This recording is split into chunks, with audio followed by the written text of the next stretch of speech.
Olá, tudo bem com você? Estou aqui para fazer uma aula nesse sabadão, nessa tarde, início de tarde de sábado, sobre os assuntos, né, da disciplina de protocolos de redes de computadores. Eu sou o professor Sérgio Cardoso, estou aqui com vocês com o maior prazer e para me auxiliar está aí no chat o professor Kleber Aguiar, tá, que vai ficar tirando as dúvidas que porventura aparecerem. Vamos lá então ver um pouquinho do nosso conteúdo?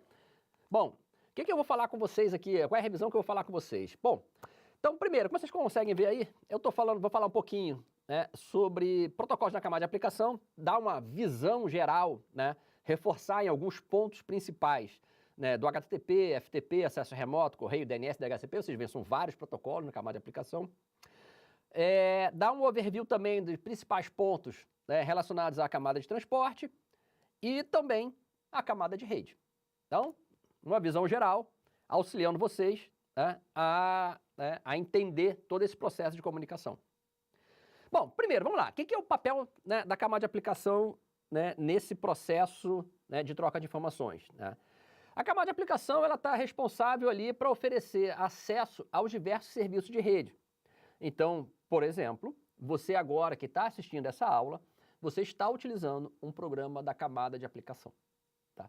Então você está usando um aplicativo, tá? Está rodando em cima ali do teu sistema operacional e ele é responsável por receber os dados gerados pela aplicação que está sendo utilizada aqui, tá? Enviando o vídeo. Então eu tenho essa aplicação, eu tenho uma câmera, né? Tenho um microfone, ele está capturando esses dados, codificando, transformando esses dados, em dados digitais, enviando-os pela camada de aplicação através, né, do software, do Teams, e enviando pela camada de rede até chegar no seu computador, no seu celular, e você conseguir fazer essa visualização. Tá? E a gente tem aqui vários, né, como eu elenquei para vocês, vários serviços, né, da camada serviço de rede da camada de aplicação, como serviço web, correio, nomes, configuração de rede, que é o DHCP, transferência de arquivos. Bom, falando primeiro do serviço web. O que é o serviço web? O serviço web é um serviço, né, é uma rede, né, um serviço de rede de documentos de hipermídia. Então foi criado lá na década de 90, final da década de 80, início de 90, lá quando foi criado pelo Tim Berners-Lee, lá no CERN, que era o objetivo de fazer o quê? Uma página, né, de documentos de hipermídia, a página web, como a gente chama, e fazendo essa interligação através, né, dos links, né, das URLs. Então, eu tenho lá os documentos de hipermídia, que são as páginas web, interligados através dos links. Tá? E aí, de curiosidade, tá para vocês aí, a primeira página web, que é acessível ainda, né, você acessando esse endereço, você consegue visualizar, né, essa primeira página web. E para ele funcionar, o que eu preciso para o serviço web funcionar? Né? O serviço web no seu conceito mais básico de operação. Eu vou precisar de uma linguagem, né, para criar as páginas, ou seja, o HTML. Tá? É uma linguagem de marcação, então ela vai definir para a gente ali toda a estruturação de documentos e também a parte de formatação. Né? Hoje a gente até, quando vai trabalhar com desenvolvimento web, eu vou fazer a separação entre né, o dado propriamente dito e a formatação, então eu vou ter o HTML para fazer a marcação, né, dos dados, né, e dizer se é parágrafo, se não é, se é lista, e eu tenho o CSS para dar o formato. Tá? Eu preciso do protocolo, que aí no caso é o HTTP ou o HTTPS, na versão segura. É um protocolo cliente-servidor, utiliza o protocolo de transporte TCP. Tá? E eu preciso de uma referência para os objetos, que é a URL. Né? A URL, ela indica para a gente o quê? Ali o protocolo, qual é o hospedeiro, qual é a máquina que eu quero acessar, a porta de comunicação, que no caso do protocolo web é a porta 80, o caminho que eu devo seguir no servidor e qual o recurso que eu quero obter. Tá? Bom, e aqui, né, eu tenho um exemplo, então eu estou lá usando o HTTP para acessar, né, o meu site.com.br na porta 80, acessando o caminho site novo para acessar o recurso index.html. Beleza? E ele basicamente é como é uma aplicação cliente-servidor, o que ela vai fazer? Ela vai funcionar, né, enviando, o cliente envia uma requisição, recebe uma página, envia outra requisição e recebe outra página. E é um protocolo, né, stateless. O que eu quero dizer que ser um protocolo stateless? É um protocolo que não mantém estados. Tá? Então, eu não sei nada, né? Assim, eu fiz essa requisição, depois eu não sei nada do que foi feito antes, tá? Então, ele foi postado dessa forma. Hoje, obviamente, que eu preciso ter alguma informação. Então, uma informação de login, de sessão, para garantir que aquela sessão não fique o tempo todo aberta, que dê timeout. Então, para isso, eu vou ter os cookies, tá? E o gerenciamento de sessão, né? Cookies junto com o gerenciamento de sessão, né? Entre outras coisas, para eu poder fazer o quê? Gerenciar, né, esse estado. Porque o HTTP, originalmente, não tem, tá? E como ele é orientado ao TCP, como é que ele vai ser o funcionamento básico dele? Primeiro, eu abro conexão TCP com três vias do TCP, SYN, ACK, ACK, né, que é o famoso three-way handshake, para fazer o processo de abertura de conexão. Eu mando uma mensagem de requisição, recebo uma mensagem de resposta. Essa mensagem de requisição usando o método tradicional, que é o GET, né? O HTTP tem vários métodos, que é o GET, POST, PUT, DELETE,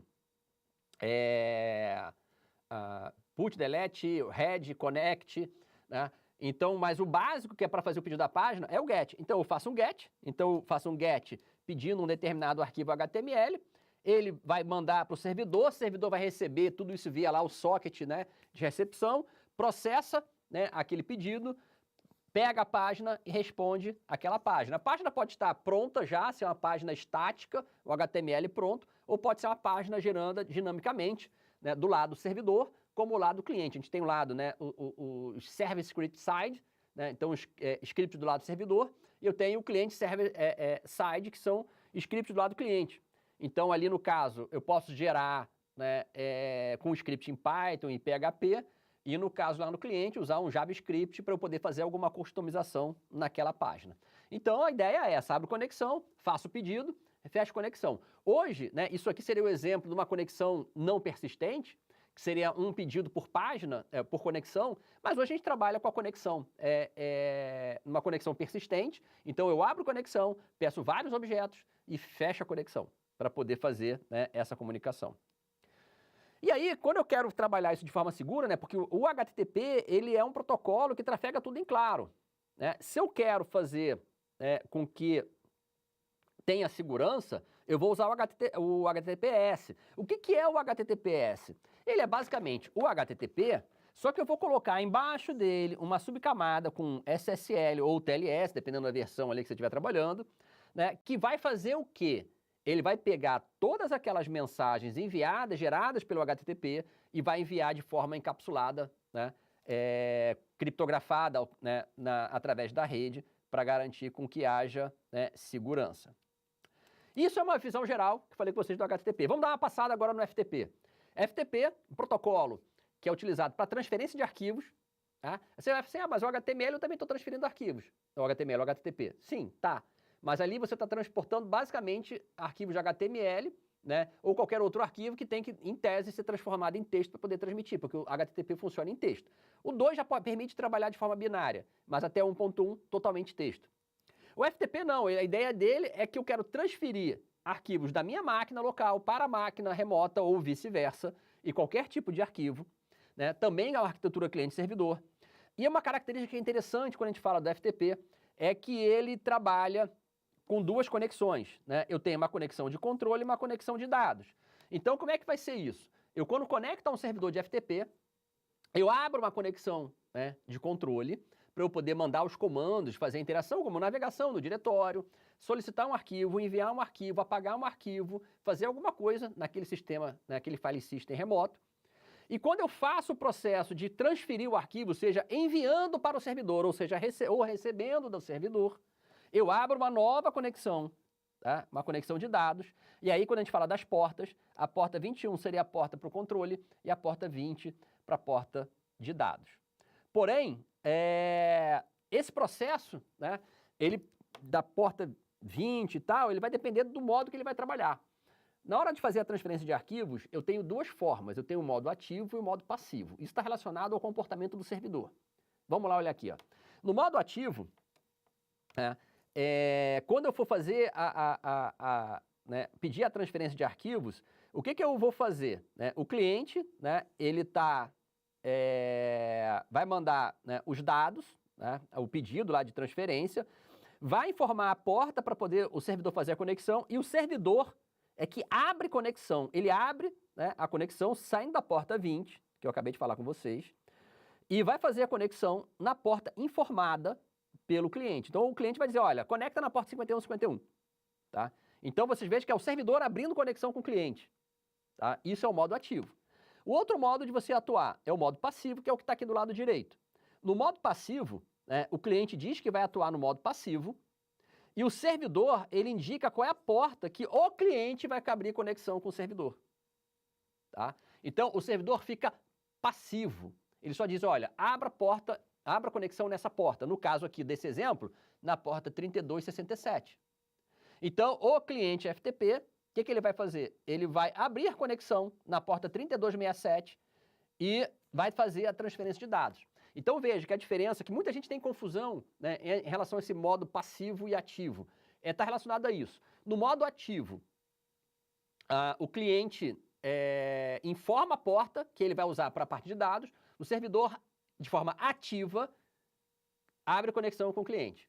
No modo passivo, o cliente indica que vai trabalhar no modo passivo, tá? O servidor responde com a porta que vai ser utilizada para que o cliente abra conexão com o servidor. Beleza? Tá? Esse é um ponto importante, né, do FTP e que gera muita confusão, muita dificuldade, né, de entendimento. Outro serviço que a gente tem, né, quando a gente fala de camada de aplicação, é o acesso remoto. Tá? O que é o acesso remoto? É permitir com que eu possa acessar uma máquina remotamente, né, tô falando, né, totalmente redundante, mas é isso. Né? Eu estou no meu cliente, acesso um servidor e eu possa controlar, executar comandos naquele servidor. O objetivo é esse, né, executar comandos. E aí eu tenho dois protocolos principais, o Telnet, que roda na porta 23, e o SSH, que roda na porta 22. Qual é a diferença principal do Telnet para o SSH, além da porta? Tá? Telnet, todos os comandos são trafegados em claro. Então, tudo que está aqui nesse exemplo aqui, na tela de vocês, se alguém estivesse capturando os pacotes, iria conseguir ler, inclusive login e senha. SSH é tudo criptografado. Correio eletrônico, outro serviço importante na camada de aplicação, dos serviços mais antigos, mais utilizados, e que ele funciona a ideia do correio tradicional. Então, ele vai fazer o quê? Qual é a ideia do serviço de correio eletrônico? Ele vai receber as mensagens, vai enfileirar para transmitir, vai fazer encaminhamento e vai armazenar, né, no servidor de destino, tá? Para poder fazer essa comunicação. Então, eu vou ter protocolos que vão permitir eu fazer o envio e eu vou ter protocolos que vão permitir resgatar essas mensagens. Né? Então, no caso do envio, eu vou ter o SMTP, tá? Que ele trabalha ali, a porta seria a default, que sempre foi utilizada, 25, mas eu tenho outras portas aí que foram utilizadas por questões aí de controle, né, para evitar a questão do spam, e o POP para você poder fazer, né, o resgate. Então, como é que eu vou fazer? Basicamente, né, quando eu vou fazer o envio da mensagem, eu vou trabalhar o quê? Quem vai mandar, ela vai estar o agente de usuário, vai preparar a mensagem, né, vai enviar a mensagem para o seu servidor de origem, no caso aqui, né, esse servidorzinho aqui, né? Então ele vai enviar o quê? Ele vai enviar usando o SMTP. Então, SMTP, envio, tá? É o que a gente chama de um protocolo, né? Vai trabalhar com cliente, um servidor MTA, Mail Transfer Agent, agente de transferência de e-mail. Eu vou para o servidor de origem. O servidor de origem, o que ele vai fazer? Né? Ele vai enfileirar essa mensagem, né? Vai processar, enfileirar essa mensagem e vai contactar o servidor de destino. Tá? Isso no passo 4. Esse envio do 3 para o 4, do servidor de origem para o servidor de destino, também é com SMTP. Então, ou seja, eu preparei, enviei, estou transferindo a mensagem até chegar no servidor de destino. Então, tudo MTA. MTA cliente no agente de usuário, com MTA servidor no servidor de origem. MTA cliente no servidor de correio de origem, MTA servidor no servidor de correio de destino. Recebi na mensagem de destino. Tá? O que eu vou fazer? Eu vou armazenar. Tá? Armazena onde? Na mailbox. Tá? E aí, o agente de usuário, né, lá de destino, ele vai acessar a mailbox dele. Aí aqui já ele né, vai usar o POP, ou o IMAP, ou vai usar um webmail para poder acessar, né, a caixa postal dele. Então aqui, ó, nesse processo de envio até chegar no destino, a gente trabalha com o que a gente chama de MTA, que é transferência. E esse finalzinho aqui é o MAA, Mail Access Agent, agente de acesso ao e-mail, ao correio, né? Então, isso é a ideia geral de operação. É um protocolo que funciona, né, utilizando TCP, todas as mensagens são codificadas em texto. Se você quer mandar um anexo, ele é transformado em texto para você poder transmitir, usando os chamados memes, né? As mensagens vão sendo encapsuladas, então você tem lá a mensagem, você tem um envelope. Ele funciona muito similar ao que eu tenho, né, no serviço de correio tradicional. Tá? Outro serviço importantíssimo na camada de transporte, serviço de nomes. Tá? O serviço de nomes é um serviço que vai fazer a tradução.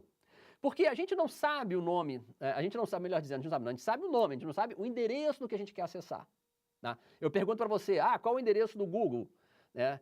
Qual é o endereço do Facebook? Qual é o endereço do Instagram? Qual é o endereço para você acessar o Teams? Você não sabe, você sabe o nome. Tá? Então, o que eu preciso? Eu preciso mapear esse nome e o endereço. Esse é o papel do DNS. Mapear nome e endereço. E eu tenho o reverso, que é do IP, para o nome. Beleza? Tá? Então, por exemplo, olha aqui, né? Nesse exemplo que eu tenho aqui, eu tenho que é o seguinte, eu tenho lá um endereço que eu quero saber, que é o hostearexemplo.microsoft.com. E eu quero saber qual é esse endereço IP. Então, o que eu vou fazer? Eu vou no DNS. Só que o que acontece? O DNS, ele não é um servidor, né, mágico que funciona sozinho para poder fazer essa transferência. O DNS, ele é um conjunto de servidores. Cada parte desse nome, ele está em um tipo de servidor. Né? Tanto que o DNS ele é composto por duas partes. Quais são essas duas partes que eles são compostos? Ele precisa de um protocolo de comunicação, tá? E ele precisa de uma base de dados distribuída e hierárquica. Tá? Então aqui, ó, essa que seria a base de dados distribuída e hierárquica. Eu tenho um servidor raiz, é o chamado root servers. Se você botar na web lá, botar root-servers.org, você vai cair na página informando quais são os servidores que tem. São 13 organizações que gerenciam isso, com vários servidores espalhados no mundo. Eu tenho, então, o raiz, eu tenho servidores de alto nível, que são chamados TLDs, que podem representar países, regiões, características daquele domínio, e os servidores de segundo nível, e aqui o nome do recurso que eu quero acessar. Então, o que acontece? Quando eu vou fazer essa tradução aqui, voltando para o slide anterior, eu mando para um servidor, que normalmente é aquele servidor que está configurado na sua máquina, que é o DNS local, eu mando para o DNS local para saber se ele vai saber fazer a tradução. Se ele souber, ele me responde. Se ele não souber, ele vai percorrer essa árvore. O que ele vai fazer? Ele vai no raiz, vai pedir qual é o endereço do TLD, vai responder, vai no TLD, recebe resposta, vai no domínio, né, vai no servidor de autoritativo, aquele que tem autoridade sobre aquele servidor, recebe a resposta e aí consegue fazer a tradução. Responde para o DNS local entrega para o cliente. E todas essas consultas ficam armazenadas em cache. Tá? Por quê? Porque se alguém quiser fazer aquela consulta de novo, a tendência que queira fazer aquela consulta de novo, ele vai, né, pegar aquelas informações que estão armazenadas em cache. E quando eu vou nessas bases de dados, o que eu pergunto? Né? O que eu quero saber? O que eu vou traduzir? Eu vou traduzir o que a gente chama de registros de recurso, registro DNS. E quais são os registros que eu tenho aqui? Eu tenho o SOA, que indica início de autoridade, que vai ter as informações de configuração daquela zona. O que é a zona? É a área ali que você vai colocar a especificação do seu domínio. Então, se eu crio um domínio, prepara.com.br, né, dentro dessa zona, prepara.com.br, eu vou colocar os registros de recurso e ali a SOA, né, que ele vai informar características daquela zona. Então, o SOA, NS para indicar quem são os servidores de DNS daquela zona, o registro do tipo host, seja A ou AAAA, para endereços IPv4 ou IPv6, então estou dando o nome da máquina e quero saber o endereço. Alias, que seriam apelidos, o canonical name, então eu tenho um apelido. O www, ele aponta para a máquina sergio.prepara.com.br. O mail indica para a máquina tal. Então, é mapeamento, nome em nome, né? O host é nome, endereço IP. Alias, nome, beleza? Tá? Servidor de mensagens, é para dizer quem é o servidor de correio. Então, a gente viu ali no SMTP, quando eu vou fazer o envio, né, do SMTP, a primeira coisa que eu tenho que fazer, eu tenho que ir lá no DNS, pergunto, vem cá, quem é teu MX? MX é de Mail Exchanger. Quem é teu MX? Eu vou lá no MX, vou no DNS, pergunto quem é o MX, recebo e já sei para quem eu vou mandar aquela informação. Eu tenho registro do tipo PTR, que é para a tradução do endereço IP para o nome. Eu tenho do tipo TXT, entre vários outros, né, registros DNS. Tá bom? E o DHCP. DHCP, não viveríamos sem ele, né? A maioria de vocês, acredito que poucas vezes teve que configurar manualmente a máquina, tá? E não fez isso porque o DHCP resolveu a vida de vocês. Como é que funciona o DHCP? DHCP é para endereçamento, né, automático de redes. Então eu vou fazer o quê? O cliente que quiser pegar o endereço, ele manda uma mensagem DHCP Discover, tá? E ele vai querer fazer o que com esse Discover? Ele quer descobrir quem são os servidores DNS. Ou, desculpa, servidores DHCP. Os servidores DHCP respondem, dando uma oferta. Eles respondem, se identificando e dando oferta. Use esse endereço. Depois, o teu cliente, a sua máquina, ele vai escolher uma das ofertas e vai fazer uma requisição formal, tá? Que é o DHCP Request. Olha, eu quero usar esse com esse endereço, né, desse servidor. O servidor responde, se tiver tudo ok, ele responde lá dando um ACK, estando tudo ok, a configuração está completa e a máquina, né, está funcionando até o momento que ela vai desligar e quando ela desligar, ela libera esse endereço. Importante, o DHCP, ele faz isso, né, ele te atribui esse endereço, né, durante um tempo, né, é o tempo de lease, o tempo de aluguel. Tá? Então, eu conectei aquele endereço, recebi, né, aquele endereço, aquele tempo, eu vou ficar configurado, né, de acordo com cada característica, um dia, 6 horas, 3 horas, 10 minutos, e eu tenho que ficar renovando. Tá? Então, eu tenho um processo de renovação também. Se eu não conseguir renovar, eu sou desconectado da rede. Tá? Então, eu tenho que renovar. Para evitar ser desconectado, normalmente você tenta renovar na metade do tempo de aluguel. Então, se eu tenho 6 horas de tempo de aluguel, com 3 horas eu tento fazer essa renovação. Tá? Bom, outra coisa que eu preciso muito na parte de redes é a parte de gerenciamento, né? Então, a rede, vocês vejam, são vários protocolos, várias coisas funcionando, extremamente complexo, né? Então, eu tenho um protocolo, que é o protocolo SNMP, que é um protocolo para gerenciar a rede. Então, eu vou ter uma entidade gerenciadora, né, que vai ser a entidade que vai gerenciar. Eu vou ter, né, os dispositivos gerenciados, né? Nesses dispositivos gerenciados, eu vou ter agentes, né? Então, na realidade, na entidade gerenciadora eu tenho o gerente, nos dispositivos gerenciados eu tenho o agente, e eu vou fazer, né, com que o agente e o gerente se comuniquem através do protocolo SNMP para eu coletar o quê? Dados. Eu vou coletando dados, apresentando esses dados na tela, com o objetivo de eu poder estabelecer baseline, saber se tem algum tipo de problema. Então, hoje em dia, a rede é tão complexa que eu preciso fazer, né, esse processo. Bom, vamos agora para a camada de transporte. O que é camada de transporte? Camada de transporte é responsável por garantir a confiabilidade fim a fim. Tá? Eu tenho o TCP, que vai ser o que vai efetivamente garantir a confiabilidade, o DP não, mas é rápido, mas ele vai ser responsável por garantir essa comunicação fim a fim. E essa comunicação fim a fim, como é que é possível? Na realidade, criando uma conexão lógica entre camadas de aplicação, entre processos da camada de aplicação. Então, a camada de transporte, ela vai ter lá, através da interface socket, que é a interface entre a camada de aplicação e a camada de transporte, né, que esses sockets nada mais são do que a gente conhece como portas, vai permitir que um processo da camada de aplicação esteja conectado àquela porta, o processo da camada de aplicação de destino conectado a uma outra porta, e eu crio esse canal de comunicação lógica, tá, entre processos da camada de aplicação. Como eu posso ter mais do que uma aplicação rodando, como eu tenho aqui no Hospedeiro 2, eu preciso do quê? Eu vou precisar de portas para identificar. Então, a camada de transporte, ela define as portas de comunicação, que é o endereçamento dos sockets, para garantir, né, essa comunicação. E o endereço de rede, tá, que é o endereço IP, vai garantir com que eu possa chegar na máquina. Então, aí quando a gente fala, né, até de domínios, né, a camada de rede, ela define o domínio das máquinas. Eu faço com a minha máquina, converse com a sua máquina. Enquanto que a camada de transporte vai garantir que a minha aplicação converse com a sua aplicação. Beleza? Então, processo, comunicação de processo, camada de transporte, através das portas. A troca de informação entre a máquina, para que uma máquina fale com a outra máquina, domínio da camada de rede. Tá? Isso aí é bom estar na cabeça de vocês, né? Esse entendimento. Tá? E ali eu tenho, né, os dois protocolos, como eu falei, o TCP, que é um protocolo confiável, orientado à conexão, ele faz o controle dos dados, ele faz controle de fluxo, ele faz controle de congestionamento, ele controla a ordem dos pacotes, ele retransmite se estiver faltando, ele tem todo esse processo aí para poder garantir a confiabilidade de comunicação fim a fim.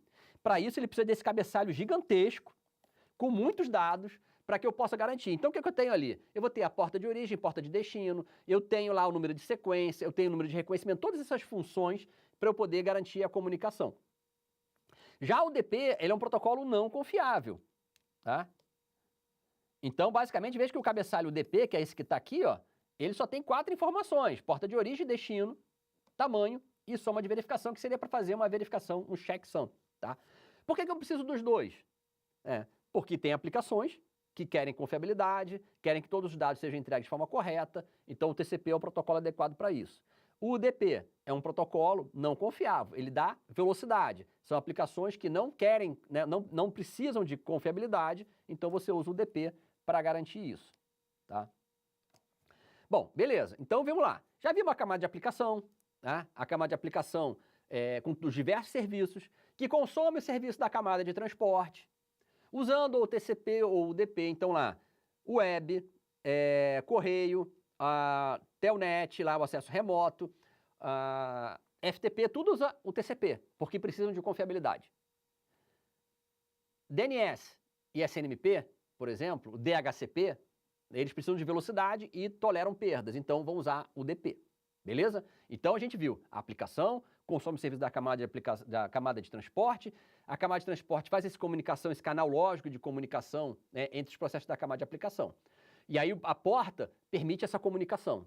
Agora, eu preciso fazer o quê? Eu preciso que da máquina de origem chegue da máquina de destino. Para isso eu vou usar a camada de rede. Protocolo IPv4. Então lá, o que é a característica do IPv4? Ele é um serviço, né, não confiável, não orientado à conexão, é um serviço de melhor esforço. Ele vai fazer o melhor esforço para entregar, mas não vai garantir nem a entrega, nem a ordem, nem nada. Ele trabalha com endereçamento hierárquico, porque eu tenho lá um prefixo de rede, um sufixo. Ele faz fragmentação, por quê? Eu posso ter pacotes muito grandes, que foram gerados pela aplicação muito grande, e que não cabem no quadro da camada de enlace. Então, o que eu tenho que fazer? Eu tenho que dividir em vários pedaços, eu tenho que fragmentar. E já adiantando, existe uma diferença entre a fragmentação no IPv4, que é o que eu estou vendo agora com vocês, e do IPv6.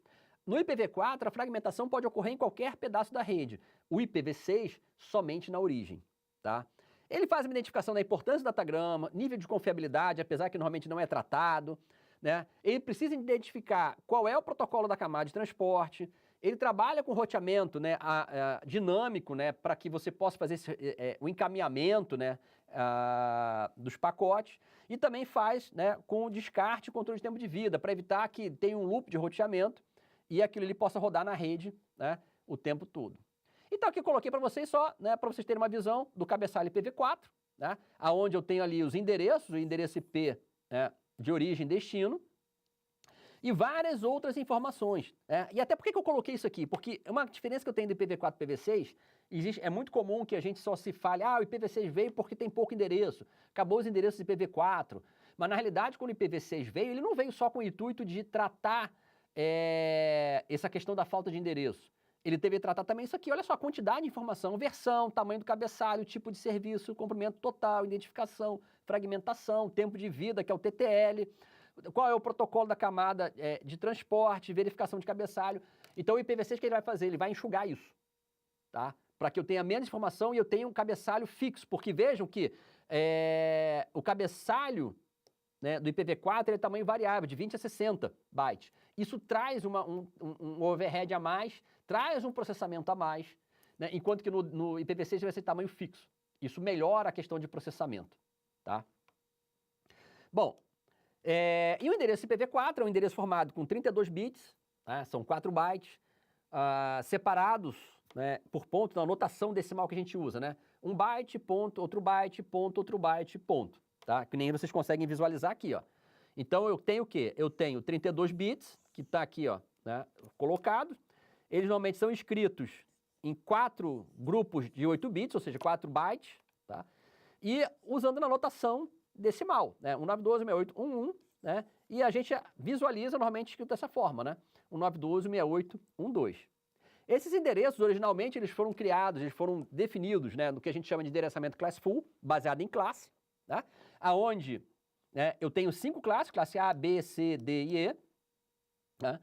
E vejo que tem uma hierarquia no sentido de que eu tenho ali uma parte que define a rede e uma parte que define a estação. Rede, estação, tá?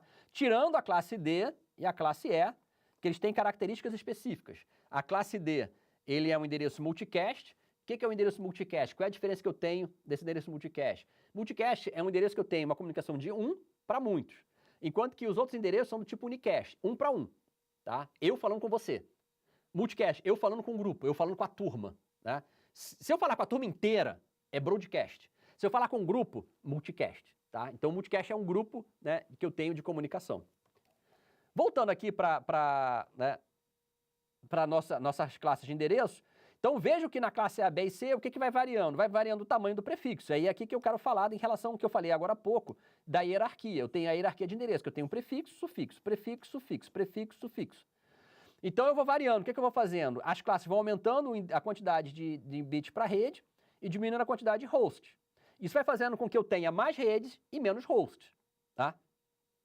E cada um deles eu tenho a faixa de bits que é fixo no início do endereço. Então a classe A começa sempre por 0, classe B 1, 0, a classe C 1, 1, 0, a classe D 1, 1, 1, 0, a classe E 1, 1, 1, 1, 0.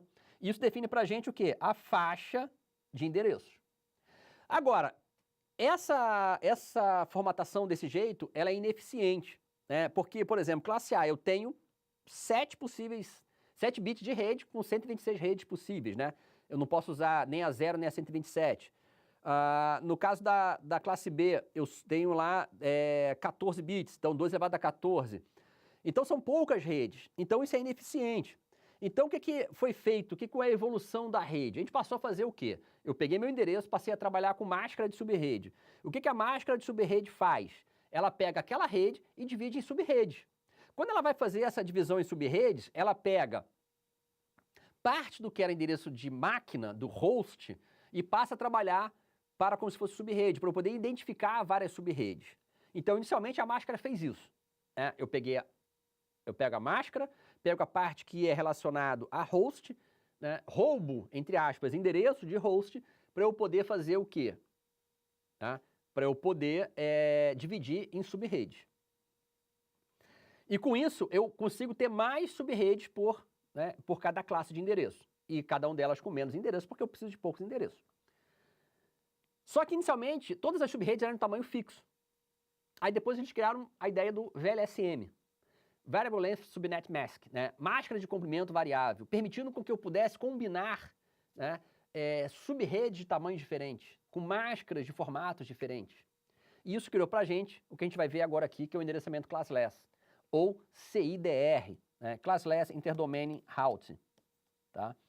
E aí, nesse caso, ele faz a diferenciação, né, faz a divisão em subredes, roubando lá, né? Então, vejam, aqui, 192.168.24 seria um endereço classe C. Então, onde os 3 primeiros octetos são rede, o último seria a máquina. O que eu fiz aqui? Eu fui começando a pegar, nos últimos octetos, eu fui pegando cada um dos bits. Então, quando eu peguei o primeiro bit, eu dividi em 2. Né? Então, o CIDR tem essa notação rede barra máscara, né? Comprimento, que é esse 24, quer dizer que são 24 bits uns. O 25, que são 25 bits uns, que são para rede, e o restante para máquina. Então, no caso aqui, 24 para rede, 8 para máquina. 25 para rede, 7 para máquina. E veja que quando eu peguei 1 bit, eu tive 2 subredes. Eu peguei 2 bits, 4 subredes. Peguei 3 bits, 8 subredes. Então, eu fui subdividindo essas redes. Eu dividi aqui o endereço classe C, poderia fazer com a classe A, com a classe B. E com isso, eu aumento a quantidade de endereços disponíveis, tá? Para poder garantir, né, que eu tenha, endereçar, né, esses endereços. Justamente por quê? Porque os endereços IPs, eles esgotaram, tá? Eu tenho, né, efetivamente, o quê? 2 elevado a 32 endereços. Esse é o espaço de endereços para IPv4. Isso pode parecer muito, mas não é. Né? Então, os endereços IPs esgotaram, né, efetivamente. Então, esses recursos são recursos para justamente trabalhar com esgotamento, né, dos endereços. Então, olha só, quais foram os recursos que a gente tem? A gente primeiro viu, o que eu fiz? Né? A máscara de subrede. Então, eu peguei o endereçamento classe A, B e C, e vejam, eu falei com vocês que era o quê? 2 a 32. Né? Se eu pegasse todos os 32 bits, mas não posso, por quê? Porque a classe D e E, por exemplo, não são utilizadas. E depois da classe E ainda tem endereço que sobra. Então, efetivamente, eu só conseguiria usar A, B e C. A, B e C, da forma como era ineficiente. Então, eu peguei e botei a máscara de subrede. Por quê? Eu pego o endereço classe A, divido em subredes, B em subredes e por aí vai. E aí depois eu falei com vocês, eu botei lá o quê? O VLSM para definir para a gente o endereçamento classless, endereçamento sem classe. Criei os blocos C e DR. Né? Então, o bloco C e DR são blocos que eu vou conseguir fazer o quê? Eu vou projetar blocos que consigam dar dentro de uma determinada, né, característica da rede. Ah, se eu tenho o quê? Ah, eu tenho uma rede que precisa de 1024 máquinas, não vou botar 1024 não, porque tem o menos 2, né? Eu tenho lá 1022 máquinas, eu vou fazer o quê? Eu vou programar um bloco que permita eu ter 1022 máquinas, ou seja, uma potência de 2 que permita eu ter esses 1022 endereços. Isso vai ser uma potência de 2 o quê? Vai ser 2 elevado a 10. 2 elevado a 10 é 1024. Mas veja que eu coloquei aqui menos 2. Por quê? Porque eu tenho 2 endereços na rede que eu não posso usar. Quais são esses 2 endereços? Endereço de rede, o primeiro, e não posso usar o último, tá? Que é o broadcast. Então, quando eu faço essa conta aqui, eu chego aos 1022. Então, o que eu estou dizendo isso aqui? Quando eu faço esse cálculo aqui? Que eu estou dizendo que eu vou usar 10 bits para host. Se eu estou usando 10 bits para host, ou seja, para máquina, eu vou ter quantos bits para máquina? Ou, desculpa, para rede. Bom, veja, IPv4 são 32 bits. Se eu estou colocando 10 para host, vão sobrar quanto? Vão sobrar 22. Então, esse 22 aqui para a gente vai ser o quê? É a máscara. Então, ou seja, eu vou usar um prefixo de rede barra 22, como, por exemplo, 192.168.00 barra 22. Tá? Então, ou seja, eu com esse endereçamento comecei a fazer o quê? Eu projetei redes que eu possa ser mais eficiente. Ah, eu preciso, de 20 máquinas. Então, eu vou ver o quê? Qual é a potência de 2? Vai lá, 2 elevado a x menos 2, que seja maior ou igual a 20. Ou seja, eu quero achar qual é a potência de 2 menos 2, que seja maior ou igual a 20. Aí eu posso fazer lá, 2 elevado a 1, 2, 2 elevado a 2, 4, 2 elevado a 3, 8, 2 elevado a 4, 16, 2 elevado a 5, 32. Opa, tá aqui, ó. Então, 2 elevado a 5 menos 2 dá o quê? 30. 30 é maior do que 20? Maior ou igual a 20? É. Então, beleza. Então, eu vou trabalhar o quê aqui? Né? Com 5 bits de host. Então, a mesma coisa. Vai ser uma máscara com 5 bits para host e 27 para rede. Então, qual vai ser a máscara? Vai ser a máscara barra 27. Beleza? Tá? Então, de forma mais eficiente. Só que mesmo assim, não esgotou, né? Não resolveu o problema. Então, dentro desses blocos C e DR foram criados blocos privados. O bloco 10 barra 8, o bloco 192.168.0 barra 00, né? Barra 16. O 172.16.00 barra 12. O que são esses endereços aqui? O que são esses blocos privados? São endereços que eu posso utilizar, mas não posso usar a rede, não posso usar a internet. Eu posso usar, esses endereços são ambíguos, todo mundo pode usar. O 192.168, vários de vocês usam, né, na residência de vocês, mas eu não posso acessar a internet. Para eu poder usar a internet, eu preciso usar o quê? NAT. Tá? E o DHCP, o NAT, que é a tradução de endereço, eu vou traduzir endereço privado em público, e o DHCP, com aquele endereço de aluguel, também é um recurso para evitar o esgotamento. Mas o que resolve efetivamente toda essa parte de falta de endereços? IPv6. IPv6 vão ser endereços maiores, tá? 4 vezes maior em bits do que IPv4, né? São 2 elevado a 128 bits. E aí vem aquele negócio, mas eu vou aumentar, depois vai esgotar também. Não, não vai, porque dá para ter um endereço IP para cada pessoa na Terra. Dá para cada pessoa na Terra ter 1 bilhão de endereços e não esgotar, tá? Ele continua trabalhando com endereços hierárquicos. O cabeçalho, ele vai ter ele vai ser incompatível, eles são protocolos IPv4 e IPv6 são incompatíveis, eles vão ter cabeçalhos flexíveis, mas é o base fixo e eu coloco cabeçalhos de extensão quando eu precisar, tá? Então, caso eu tenha alguma funcionalidade, eu crio cabeçalhos de extensão, mas o meu cabeçalho vai ser fixo, de tamanho fixo. Ele é até grande porque eu tenho um endereço de 128 bits, né? Ele é maior, tá? Em tamanho, mas ele é fixo, isso facilita, eu falei agora há pouco, tá? Fragmentação na origem, então eu só fragmento na origem, não fragmento no meio do caminho. Se tiver fragmentado no meio do caminho, o que eu faço? Aviso a origem para recomeçar todo o processo e verificar um tamanho menor. E ele, lá no IPv4, a gente escrevia ele em formato decimal, separado em 4 blocos de 8 bits e separados por ponto. No caso do IPv6, a representação dele é o quê? 8 blocos de 16 bits, tá?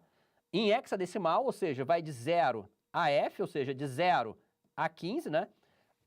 Quando chega no 9, né? 9 vai para o 10 é o A, o 11 é o B, o 12 é o C, o 13 é o D, o 14 é o E, né? E o 15 é o F, tá?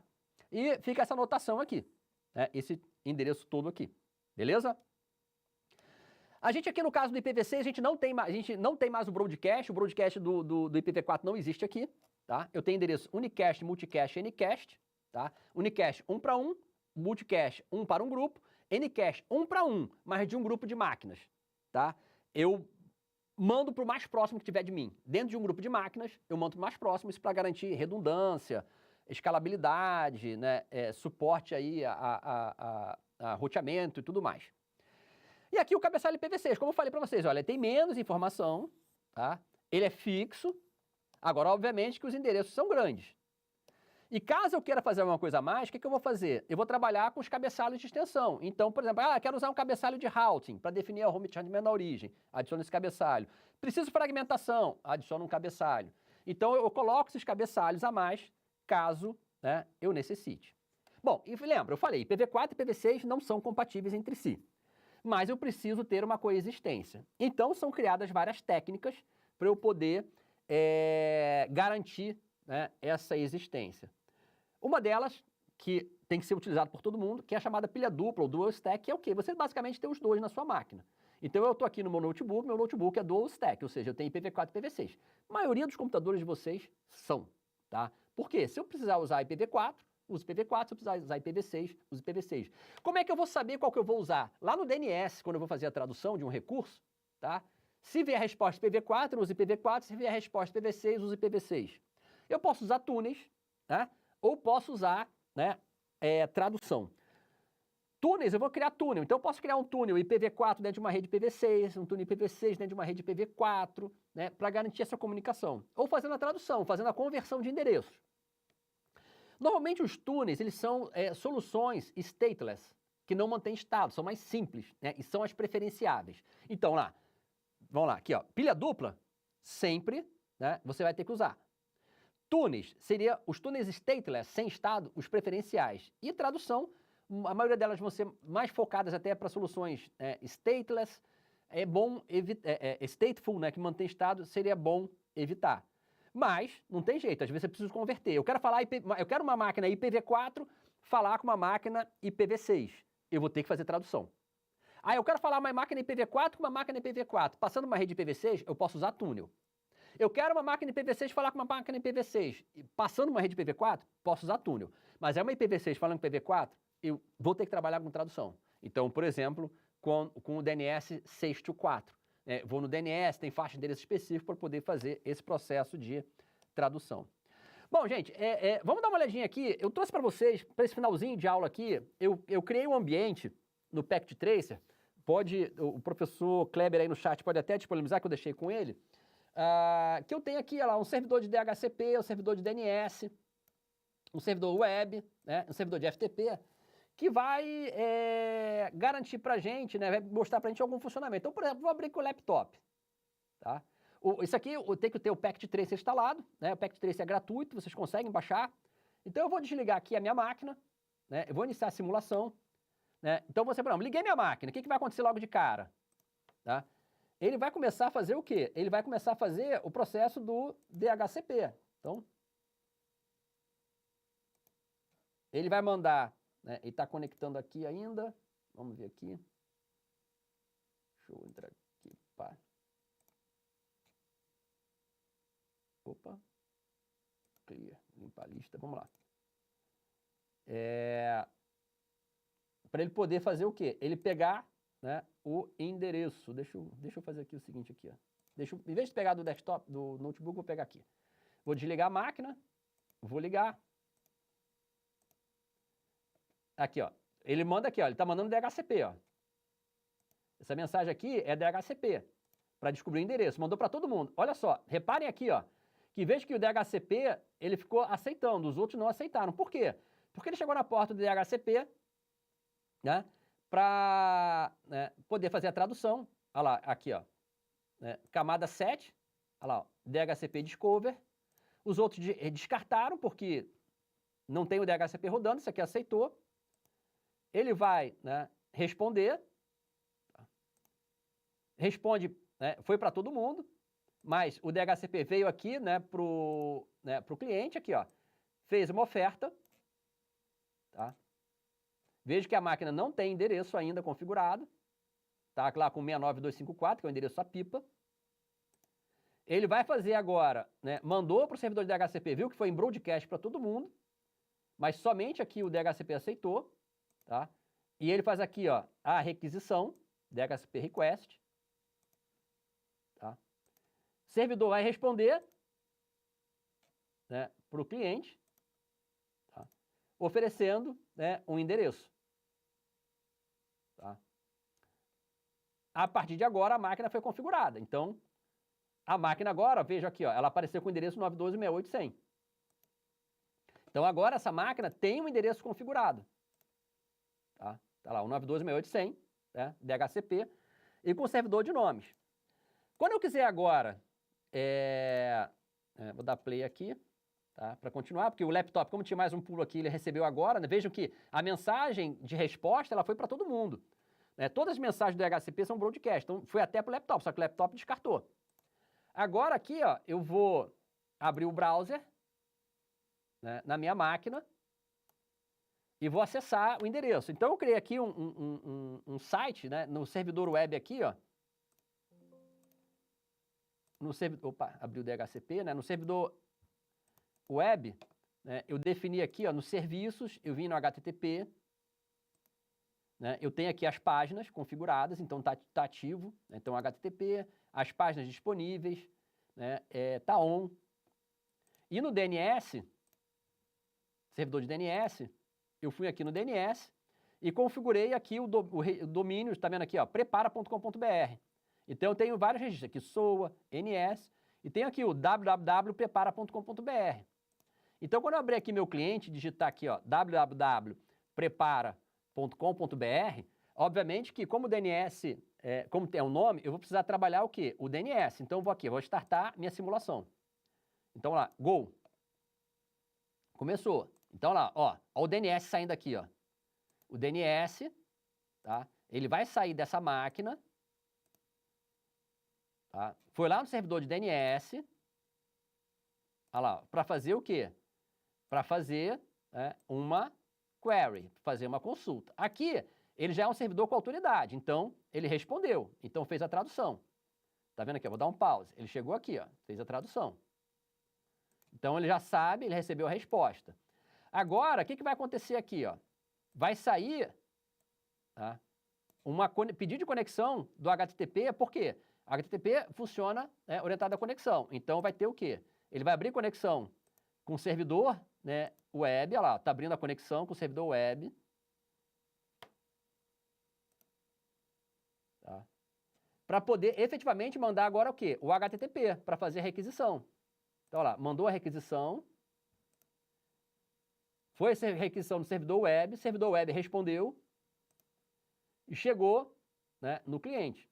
E até você vê que o verdezinho aqui está funcionando, por quê? Porque é o TCP, né? Para poder fazer os reconhecimentos. Então, ele mandou a mensagem, ele está recebendo uma mensagem de resposta, dando um ACK. Tudo que foi enviado foi reconhecido. Tá? Então, tá vendo funcionando? Olha só, tá aqui, ó, viu? Abriu a página. Clicar aqui, ó, a Small Page.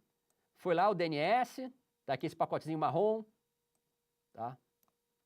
Para poder chegar lá no servidor DNS, faz a tradução, faz a requisição agora para o servidor, abre conexão com o servidor web, tá? Responde, olha lá, o azulzinho é o HTTP, faz a requisição HTTP, tá? Tá indo lá para o servidor web, responde a requisição, chegou aqui a resposta do servidor web, aí depois o ACK funcionando, tá lá, ó, back hello world. Então vejam que nesse exemplo aqui eu consigo mostrar para vocês, né, o funcionamento, né, efetivamente desses protocolos. Só não consegui mostrar aqui o FTP, mas vejo que aqui eu tenho uma máquina conectada a um switch, uma máquina desktop, um laptop, conectada a um ponto de acesso, 4 servidores, DHCP, DNS, Web e FTP, né, e vocês viram o processo de obtenção de endereço através do DHCP, o processo de tradução com DNS e o processo de carregamento da página usando o servidor web. Beleza? Bom, pessoal, espero que você tenha curtido, né, essa aula, né, que tenha clareado a mente de vocês do funcionamento. É claro, é um assunto muito extenso, você precisa, né, se aprofundar nele, né? Mas eu quis dar essa visão geral do funcionamento da rede, toda essa integração, todos esses protocolos, culminando aqui com essa prática no Packet Tracer, para que você possa ver que efetivamente, para você poder funcionar, tem toda essa troca, né, de pacotes. Né, tudo isso aí funcionando, sendo capturado, né, e a rede funcionar, e a gente permitiu com que a gente esteja aqui hoje, nesse sábado, né, você me assistindo, tá bom? Então, desejo a você bons estudos, agradeço você estar aqui assistindo e bom final de semana.